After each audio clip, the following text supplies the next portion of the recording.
लेकिन दोस्ती को मोहब्बत में बदलने का फन तुम्हें खूब आता है। नहीं रामीन, मोहब्बत को दोस्ती में बदलने का फन तुम्हें खूब आता है। देखो साइम, जो तकदीर में लिखा है उसे बदला नहीं जा सकता।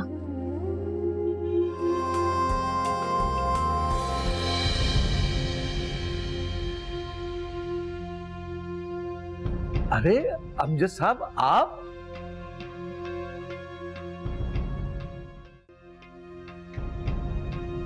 आपने तो हमें हैरान कर दिया। बहरहाल आपके आने की बड़ी खुशी हुई है। आइए आइए ना, तशरीफ रखिए। आई एम सॉरी, मैं बिना बताए चला आया हूँ। मैं आपके पुराने घर गया था, वहां से यहाँ का एड्रेस लेकर ढूंढता हुआ आया हूँ।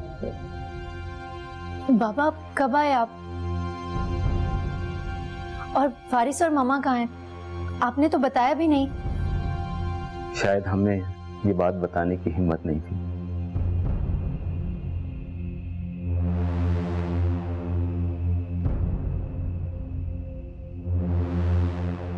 इसीलिए हमने तुमसे कांटेक्ट नहीं किया। ऐसा क्यों कह रहे हैं आप? सब खैरियत तो है ना? बताएं।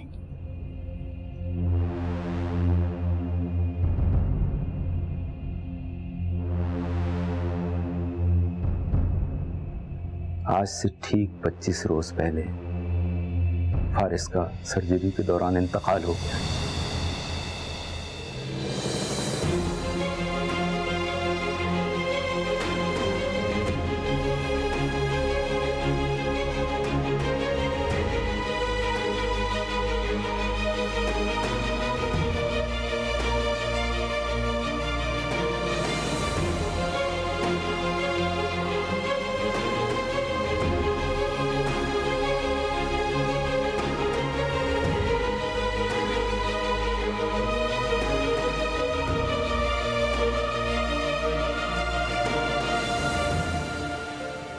रामीन, रामीन मेरे बच्चे, रामीन कुछ भी करो, चीखो चिल्लाओ, कुछ भी करो रामीन, आंसू बहा लो। बाहर सारे लोग तुमसे अफसोस करने आए हैं। आंटी, आप मैं संभालती हूँ। आप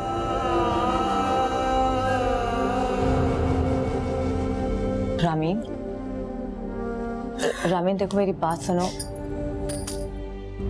रामीन, तुम रो क्यों नहीं रही हो?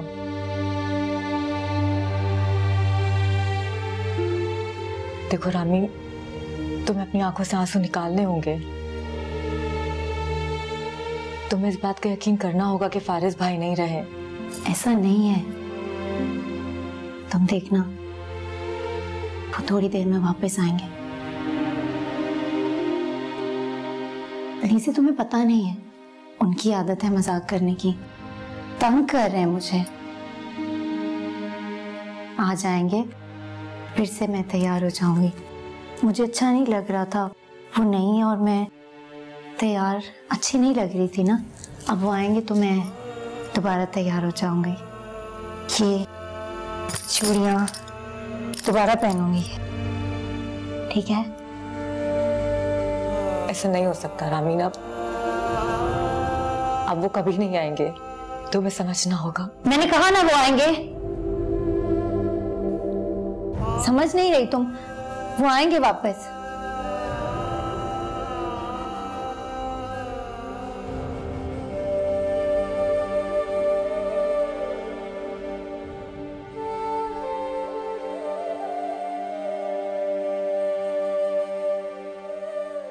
फरीदा, कैसी क़यामत टूट पड़ी मेरी बच्ची पे।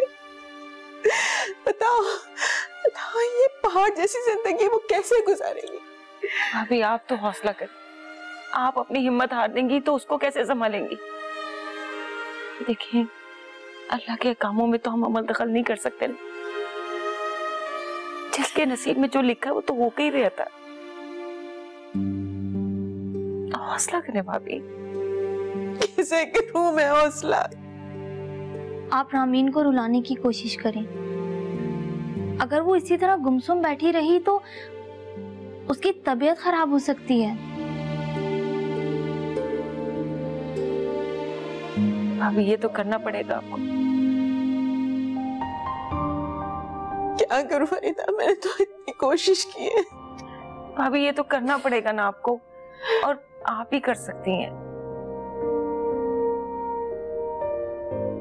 भाभी हौसला करें, ऐसे मत करें, आपकी तबीयत खराब हो जाएगी ऐसे तो।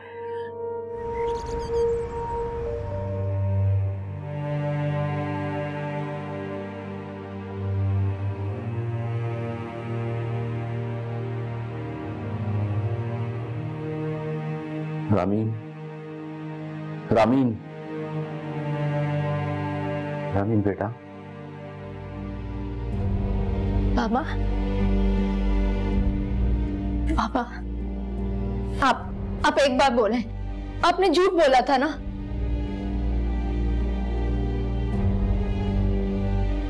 फारिस को कुछ नहीं हुआ ना? आपने मुझसे वादा किया था कि आप फारिस को लेकर आएंगे। कहाँ है फारिस? बताएं मुझे, बहुत हो गया ना, अब बताएं मुझे, कहाँ है फारिस? वो हमेशा के लिए हमें छोड़ के चला गया। ऐसा नहीं हो सकता। क्यों झूठ बोल रहे हैं आप सब लोग? फारिस मुझे अकेला छोड़कर कभी नहीं जा सकते। झूठ बोल रहे हैं ना आप झूठ बोल रहे हैं। आपने मुझसे वादा किया था कि आप फारिस को लेकर आएंगे। कहाँ है फारिस? बाहर इंतजार करे ना मेरा। मुझे अच्छी तरह पता है कि वो बाहर मेरा इंतजार करे। मैं फारिस बाहर है, वो मेरा इंतजार करे। आप मुझे जाने दो, वो बाहर बैठे हैं। बाबा वो बाहर है ना, आप बता दें मुझे, आप वो बाहर है ना? मैं उनके पास जाना चाहती हूँ। मुझे जाने दो उनके पास, मुझे बाबा प्लीज मुझे जाने देना बाबा प्लीज।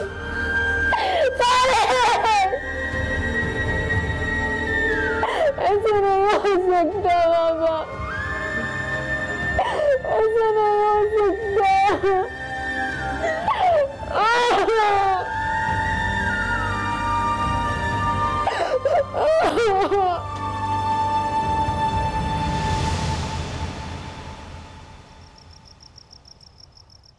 सलमान भाई, रामीन ने मेरे फारिस के साथ जो कुछ किया मैं बयान नहीं कर सकता हूं। वो हमारे घर की बहू नहीं, बेटी है, लेकिन खुदा की यही रजा थी, उसके नसीब में यही लिखा था। हम उसके लिए बहुत कुछ तो नहीं कर पाए। एक घर और एक प्लॉट में उसे देना चाहता हूं। ये फाइल आप उसे पहुंचा दीजिए।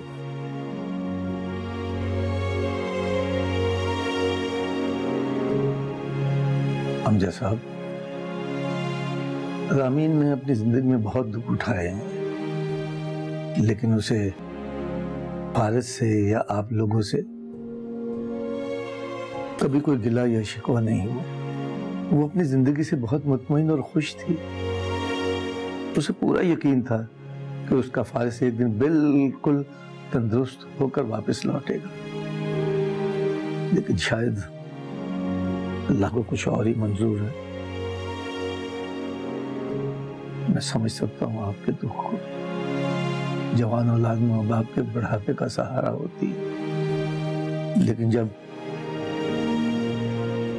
उसी औलाद के जनाजे को कंधा देना पड़े तो माँ बाप पे क्या गुजरती है, ये कोई दूसरा बयान नहीं कर सकता। अल्लाह आपको हौसला दे, मत कीजिए।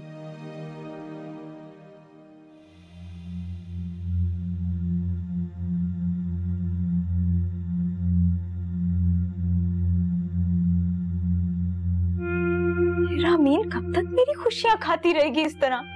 नफरत करती हूँ मैं रामीन से। दानिया, दानिया, ये सब कुछ आज ही होना था। रामीन की वजह से कोई तकरीब ना कर पाए। जो छोटी मोटी रस्म हुई, फारिस की मौत की खबर से वो भी बर्बाद होकर रह गई। कितने खुश थे।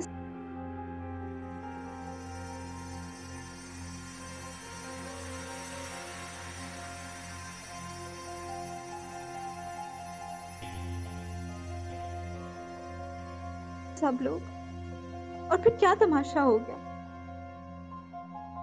सच कह रही थी वो औरतें, रामीन जहां जाती है उस घर में कभी खुशियां आ ही नहीं सकती।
क्या हुआ बेटा, सो क्यों नहीं रही?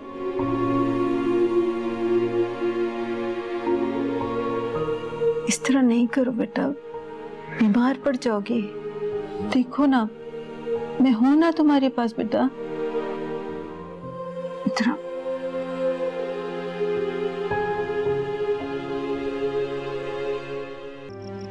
मेरा दिल तो ये सोच सोच के डूब रहा है कि अब रामीन का क्या होगा, जिसकी जुबान फारिस का जिक्र करते करते नहीं थकती थी, और फारिस का नाम सुनते ही उसका चेहरा खिल उठता था।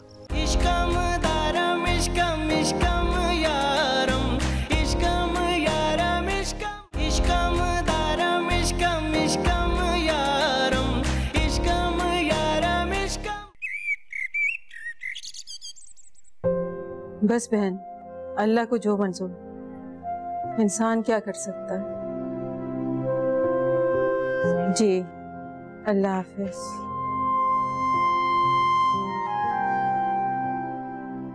टाइम? जी अम्मी।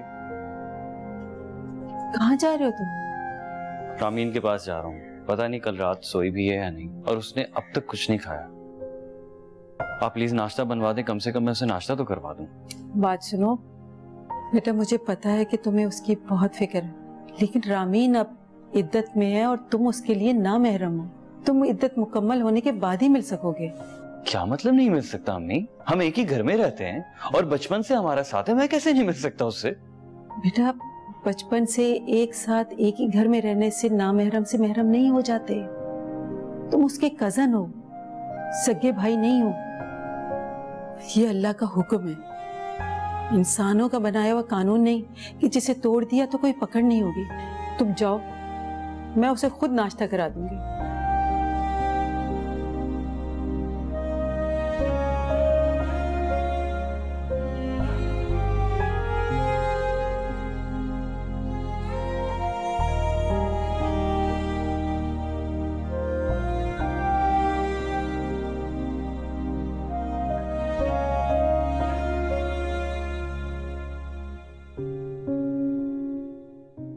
रामीन बेटा, तुम्हारे साथ जो कुछ हुआ वो तुम्हारी किस्मत में लिखा था, और किस्मत के लिखे पे किसी का जोर नहीं चलता।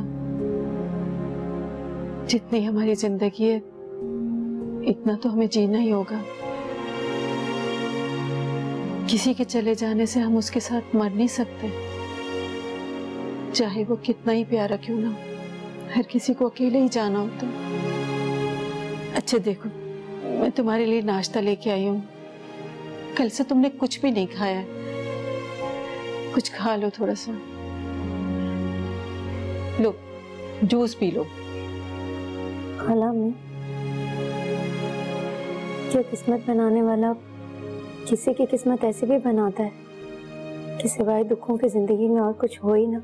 ऐसे नहीं कहते बेटा, अल्लाह ताला नाराज हो जाते हैं। अगर हमारी किस्मत में कोई दुख आता है तो उस दुख के बाद सुख का सवेरा जरूर आता है। कुफर की बातें नहीं करते। क्या करूं, अब तो मेरी हिम्मत भी जवाब दे गई है, और सब्र भी आखिर कितना करूं। फारिस को उस हाल में देखकर हमेशा मरती रही, और आज फारिस मुझे तन्हा छोड़कर जीते जी हमेशा के लिए मारकर चले गए। क्यों नहीं आता खुदा को मुझ पर रहम? क्या मेरे लिए किसी की दुआएं काम नहीं आती? मैंने तो हर पल तुम्हारे लिए दुआएं ही की हैं, मगर शायद अल्लाह को यही मंजूर था। सब्र करो बेटा।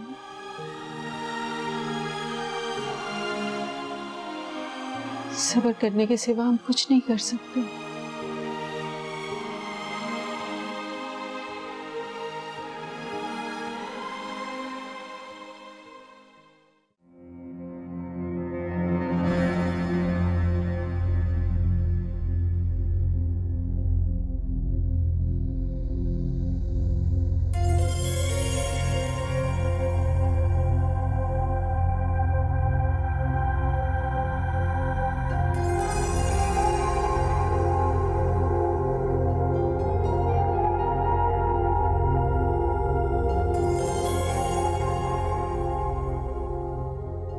ये तो मैंने सोचा ही नहीं कि फारिस के मरने के बाद सारी की सारी जायदाद का मालिक तो मिकाल हो जाएगा। यानी कि अगर मैं मिकाल से शादी कर लेती तो सब कुछ मेरा हो जाता। ये खबर भी निकाह के बाद ही आनी थी। अगर 1-2 दिन पहले आ जाती ना तो मैंने कभी समीर से निकाह नहीं करना था। मैं किसी भी तरह मिकाल से सुलह कर लेती और फिर उससे शादी करके सारी दौलत और उस बड़े घर पर राज करती। लेकिन ये खबर आई भी तो निकाह के बाद। 1 मिनट, क्यों ना मैं निकाल को मैसेज करूं? हो सकता है वो एक बार फिर मेरी तरफ दोस्ती का हाथ बढ़ा दे। और वैसे भी अभी तो निकाह हुआ है, कौन सा रुखसती हो गई है।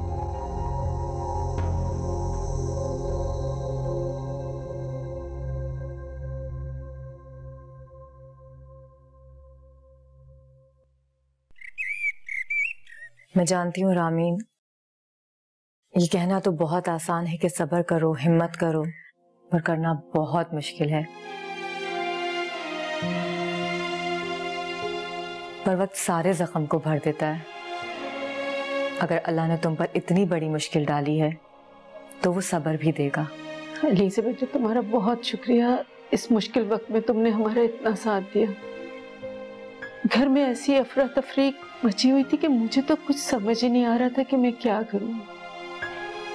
तुम ही हो जिसने हम सबको संभाला। तुम्हारा बहुत बहुत शुक्रिया। ऐसा मत कहिए आंटी जी। और रामीन, तुम खुद को अकेला मत समझो, हम सब तुम्हारे साथ हैं। मैं तुमसे मिलने आती रहूंगी और मेरा नंबर तो है तुम्हारे पास। तुम्हारा जब दिल चाहे मुझे कॉल कर लेना। अच्छा आंटी, अब मुझे इजाजत दीजिए, अम्मी भी घर पर अकेली होंगी। आप रामीन का ख्याल रखिएगा। बहुत शुक्रिया तुम्हारा। आओ, मैं तुम्हें बाहर छोड़ा। जी।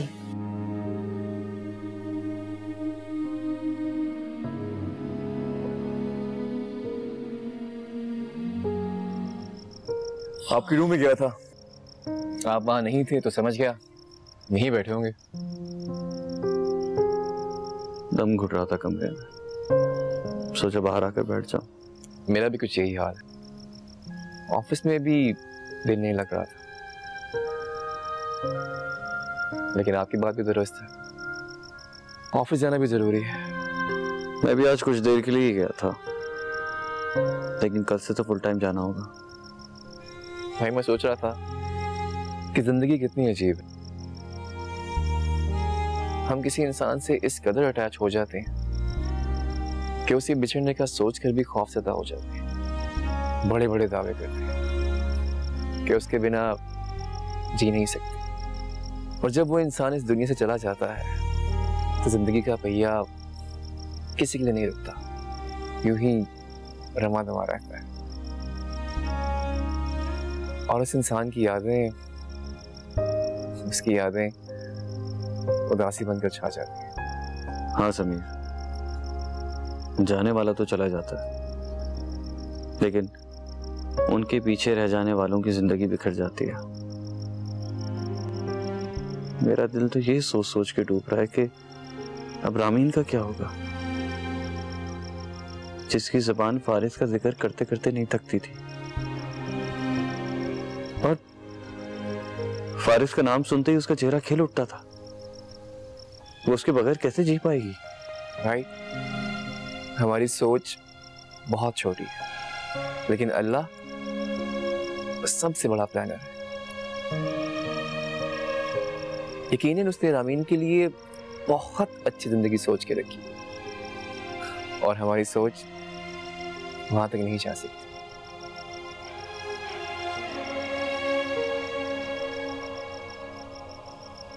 इसीलिए आप इस बारे में सोचकर परेशान मत हो। हर काम में अल्लाह की मसलहत होती है। हो सकता है कि रामीन की जिंदगी में आने वाली खुशियां इन मुश्किल रास्तों से होकर हैं।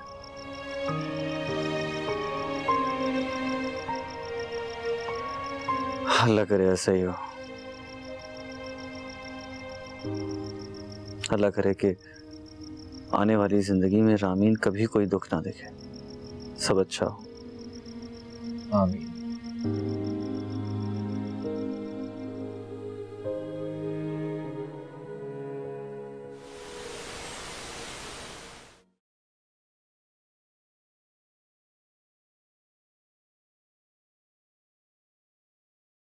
मैं जा रहा हूँ अम्मी, अल्लाह हाफिज।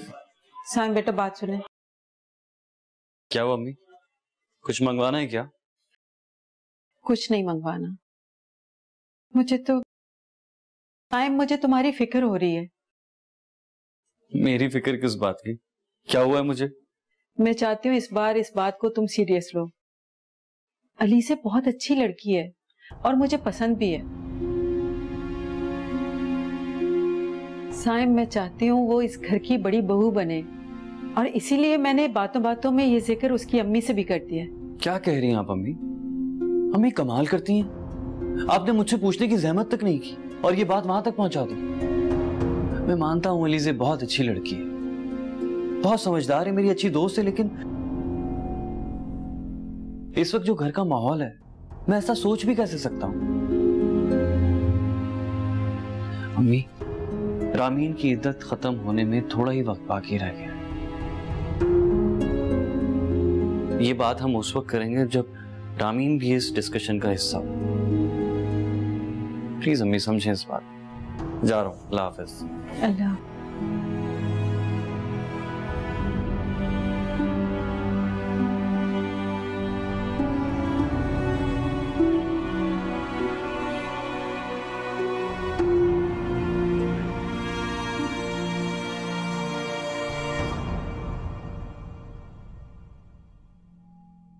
कैसी हो रामीन? क्या हाल कर लिया तुमने अपना? कुछ खाया भी है या नहीं? तुम्हारा दुख बहुत बड़ा है रामीन, पर मुझे तो फायजा आंटी का भी ख्याल आ रहा है। वो बेचारी इस आस में फारिस भाई को लेकर गई थी कि वो शायद ठीक होकर लौटेंगे, लेकिन उनको तो दुख के सिवा कुछ भी नहीं मिला।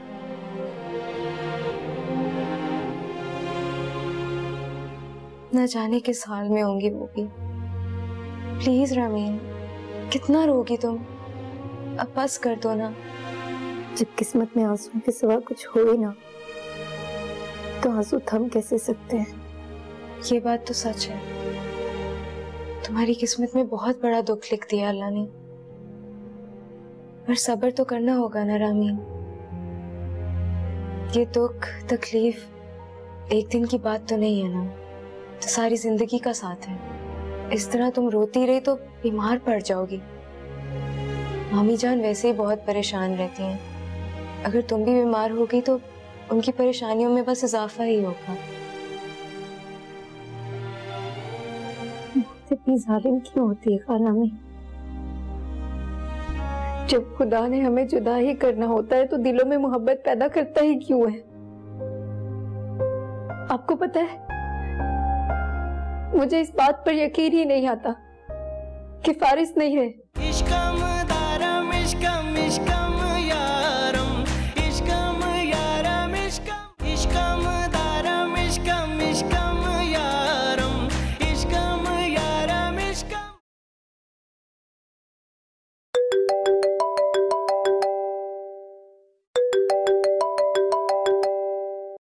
हेलो, अस्सलाम वालेकुम अंकल। हेलो साइम बेटा, कैसे हो तुम? दरअसल मैं रामीन से बात करने की हिम्मत नहीं कर पा रहा, इसलिए मैंने तुम्हें फोन किया है। अंकल, आप जब चाहे रामीन से बात कर सकते हैं, और अगर कोई और बात है, कोई जरूरी काम है तो मुझे बता दें। साइम बेटा, मैं कल रात की फ्लाइट से वापस जा रहा हूं। मैं कमजोर और दुखी बाप हूं, जिसे अपने बेटों की खुशियां नहीं मिली और ना ही वो अपनी बहू को खुश रख सका। तुम रामीन के कजन होने के साथ साथ उसके बहुत अच्छे दोस्त भी हो, इसीलिए मैं तुम पे एक जिम्मेदारी छोड़ के जा रहा हूं कि अब तुम उसका बहुत ख्याल रखना। बेटा, उसने बहुत तकलीफें झेली हैं, बहुत दुख उठाए हैं, इसलिए मैं चाहता हूं कि वो जिंदगी की तरफ लौट आए, उसे जिंदगी की खुशियां मिलें जिसकी वो हकदार है। साइम बेटा, मुझे तुम्हारी मदद की जरूरत है। मैं उम्मीद करता हूं तुम मेरी इस बच्ची का बहुत ख्याल रखोगे।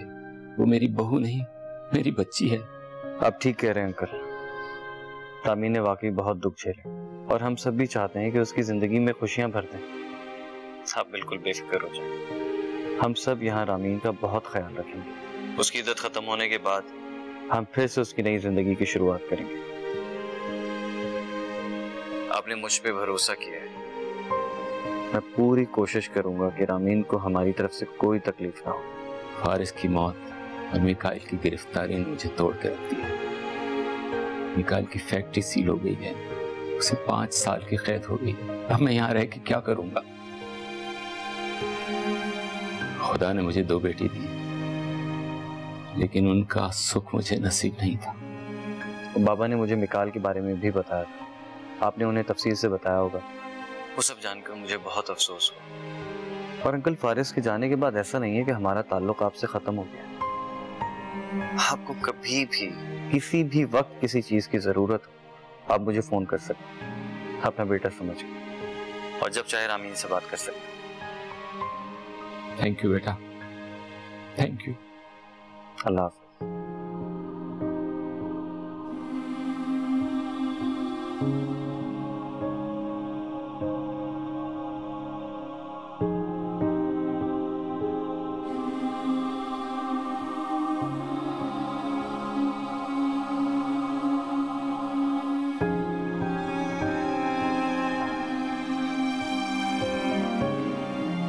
अम्मी दवाई?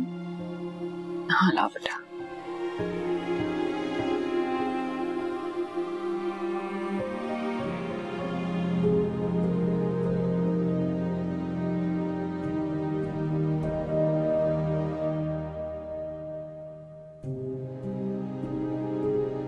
उस बच्ची को देखकर तो कलेजा मुंह को आ रहा था।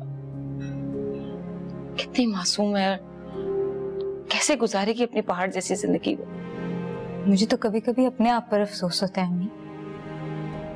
जब रामीन की फारिस भाई से शादी हुई थी ना, तो उसकी किस्मत पर रश किया करती थी। किस्मत हो तो रामीन जैसी, जो चाहती है उसे मिल जाता है, बल्कि उसकी सोच से ज्यादा ही मिलता है। मैं तो दुआ करती थी कि या अल्लाह मेरी किस्मत भी रामीन जैसी हो जाए। लेकिन अम्मी, फारिस भाई के एक्सीडेंट से लेकर उनकी मौत तक रामीन की आंखें तो दुखों से बोझल रही हैं।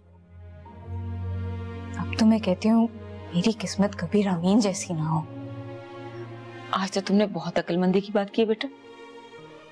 वही जानता है कि किसके हिस्से में खुशी आएगी और किसके हिस्से में दुख। लेकिन मुझे ऐसा लगता है कि भाभी रामीन की मोहब्बत में साइम से उसकी शादी करवा देंगी। अब पता नहीं साइम बेवा से शादी करता है या नहीं। अम्मी, साइम रामीन से जितनी मोहब्बत करता है ना, उसके लिए रामीन का बेवा होना या ना होना बिल्कुल मायने नहीं रखता। वो तो उसे हर हाल में कबूल कर लेगा। पैदा होते ही अपने माँ बाप को खा गई और अब अपने शौहर को। पता नहीं ये रामीन कैसा नसीब लेकर पैदा हुई। मेरी तो बस अब अल्लाह से यही दुआ है कि आगे जो भी हो उसके हक में बेहतर ही हो बस। जा बेटा, एक कप चाय बना के लाओ, ये रख दो।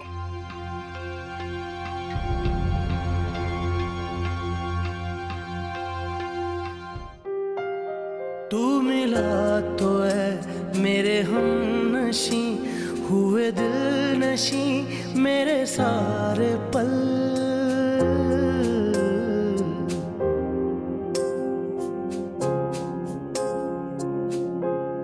तू मिला तो है मेरे हमनशी, हुए दिल नशी मेरे सारे पल। मेरा हाथ थाम ले हाथ में, यूं ही दूर तक मेरे साथ चल। तेरे साथ से है सजी हुई मेरे दिल नशी मेरी साथें। मेरा इश्क रहने दे रात में, न बता पिया तू हकीकतें।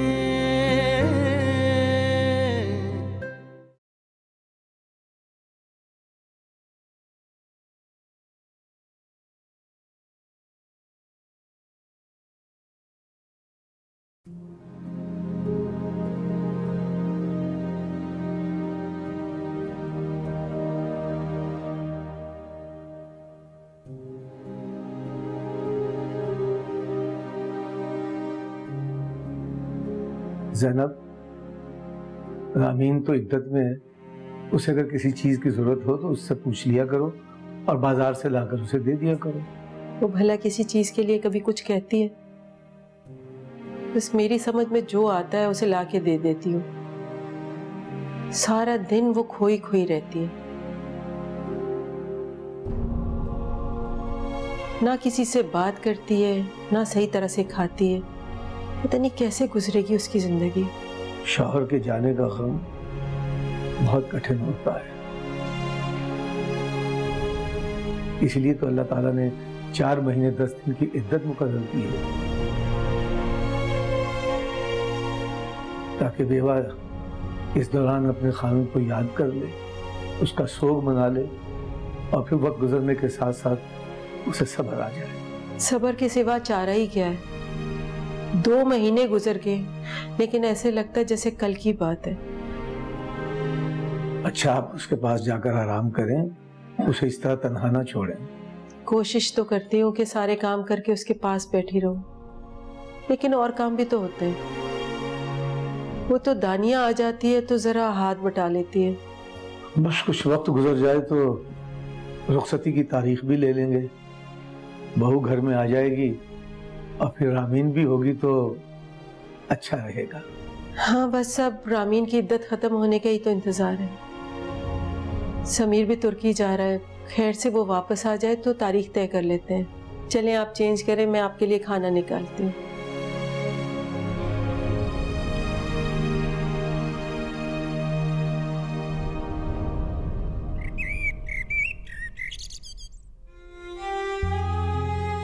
खुद को संभालो बेटा,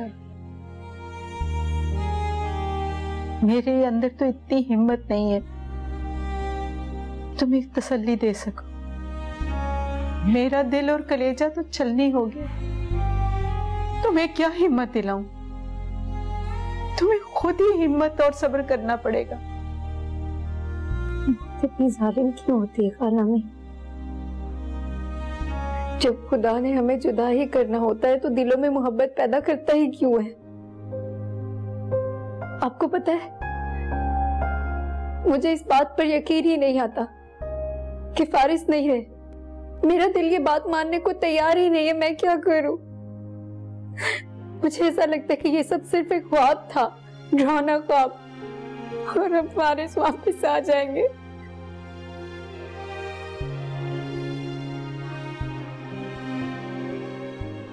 बेटा, जिंदगी की तल्ख हकीकतों को कड़वा घूंट समझ के पीना पड़ता है। बस इस सच्चाई को मान लो, सब तो आते आते ही आता है। तुम अपने लिए अल्लाह से सब्र मांगती रहो बेटा। अब मांगने को बाकी ही क्या रह गया है?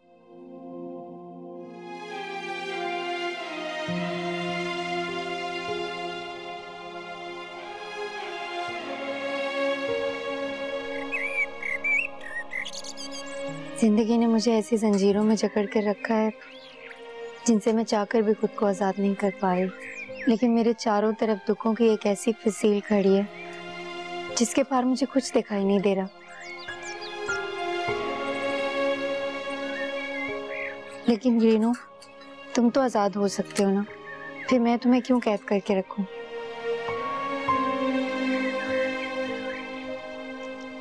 मैं अपनी किस्मत का साया तुम पर नहीं पड़ने देना चाहती।